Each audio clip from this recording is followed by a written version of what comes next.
Atenção! Começa agora uma teleaula de língua portuguesa do ensino fundamental. Você vai assistir a teleaula de número 34. Bons estudos!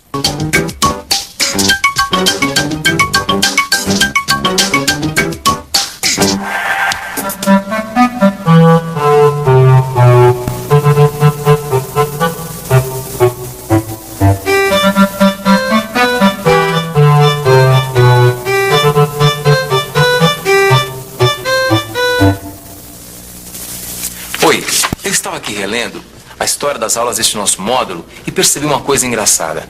Nela existem dois pontos de vista muito diferentes. Pontos de vista que se chocam frontalmente.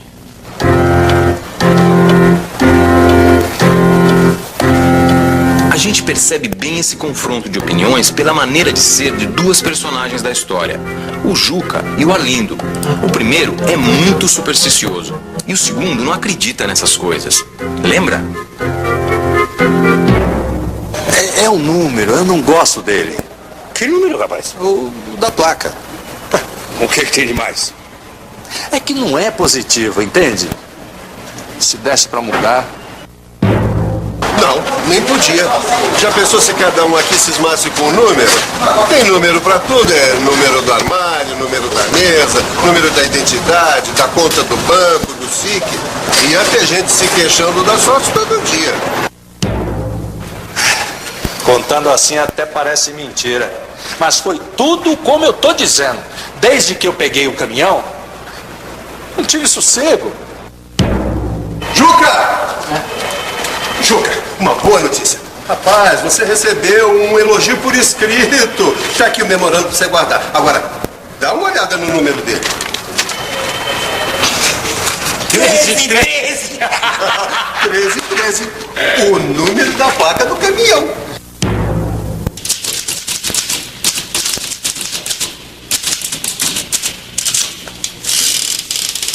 E essa luta pode muito bem ser resumida nessa pergunta que eu acabei de escrever. Escuta só. Devemos acreditar em sorte e azar? Se você ficou interessado, então preste atenção. Esse é o ponto de partida de uma matéria que o nosso repórter está escrevendo.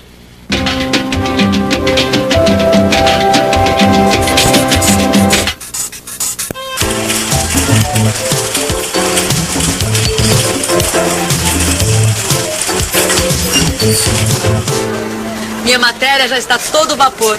Veja só como eu comecei a abordar este assunto. É muito difícil encontrar uma pessoa que não possua uma crença ou superstição. Mesmo aquelas que dizem não acreditar em nada, sempre tem uma fezinha em alguma coisa. Isso é líquido e certo. Eu chequei. Achar um trevinho de 4 folhas, eu acho que dá sorte. O que me dá azar, Maria, quando eu chego assim, que eu vejo uma pessoa, roupa toda preta com crucifixo, aquilo ali eu tenho que tenho que me benzer imediatamente para não pegar aquela quizila, que aquilo ali me atrapalha bastante. Dá 3 toques assim, em madeira, esse tipo de coisa, para não dar azar. Passar embaixo da escada, desviar. Nunca tive essa sorte de ter um negócio que dá sorte. Deixar o chinelo virado, nessas coisas assim, né? Mas é lógico que a vida não é feita só de crendices e superstições. Nem dá, não é mesmo?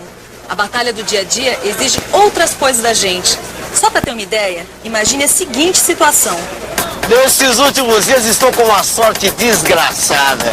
Ontem fui sorteado no consórcio do videocassete. Hoje, na horinha que eu estava saindo de casa, ia passando um amigo que eu não via há um tempão, me deu uma carona até bem próximo do trabalho. Saí do carro, não andei 10 metros e achei uma nota de 50 reais no chão.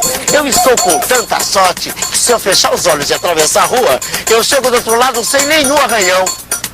E sabe por que eu não faço isso? Porque eu estou com muita sorte, mas eu não sou bobo, né?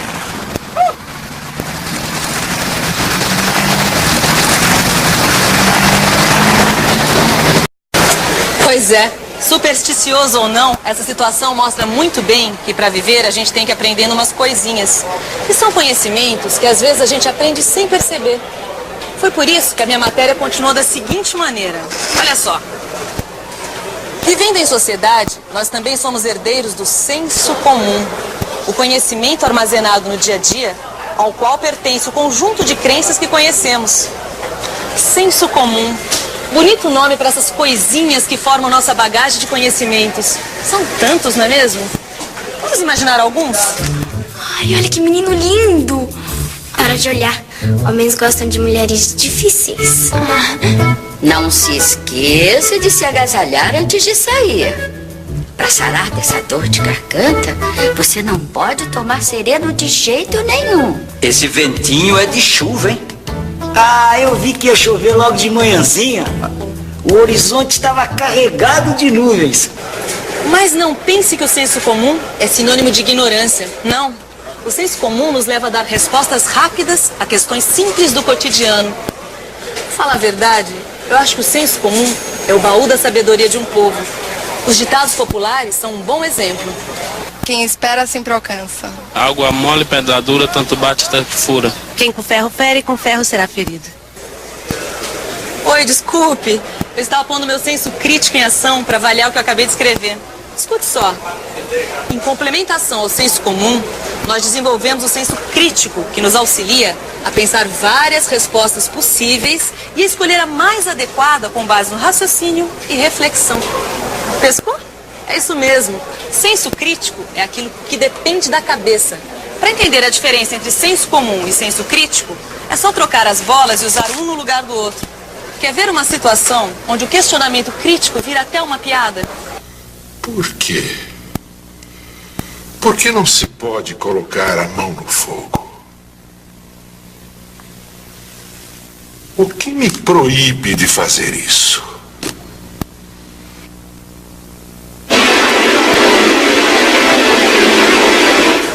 A gente não precisa pensar para não pôr a mão no fogo. O senso comum é suficiente para evitar essa bobagem. Foi por isso que eu escrevi o seguinte. O senso comum não transmite apenas crenças, mas evita que se tenha que repetir experiências negativas, que pode até custar a nossa própria vida.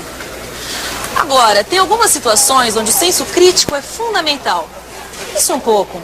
Com esse bombardeio diário de propaganda, o que ia acontecer com a gente sem a ajuda do raciocínio?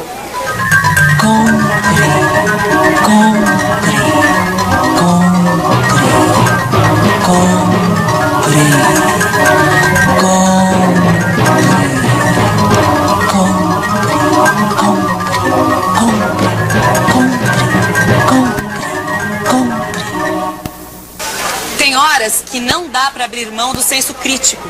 E nesse caso, a boa decisão depende da reflexão. Isso de pesar os prós e os contras de uma situação é o que a gente chama de argumentar. É mais ou menos o que eu escrevi aqui.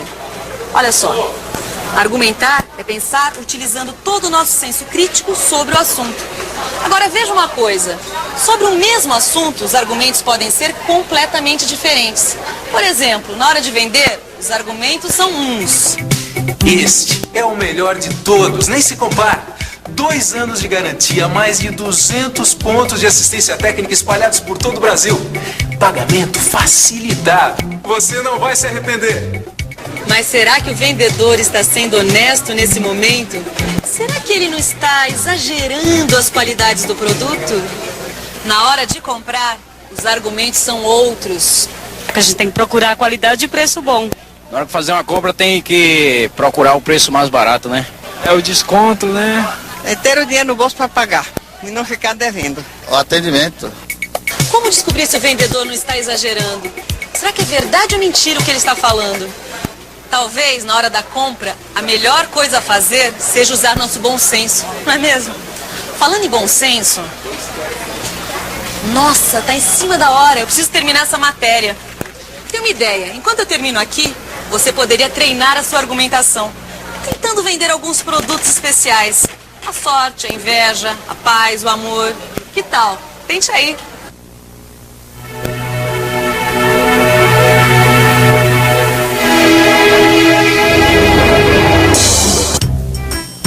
Será que você conseguiria abandonar todas as suas crenças? Desligar-se de todas as lindas histórias em que fizeram você acreditar? É bem possível que não possa nem deva. Talvez o segredo esteja em achar o equilíbrio entre nossas crenças e a realidade. Coisa de quem tem bom senso. A educação deve pretender isso, desenvolver o senso crítico do indivíduo para que ele possa realizar aquilo que o senso comum ensina a valorizar no bem-estar social e individual.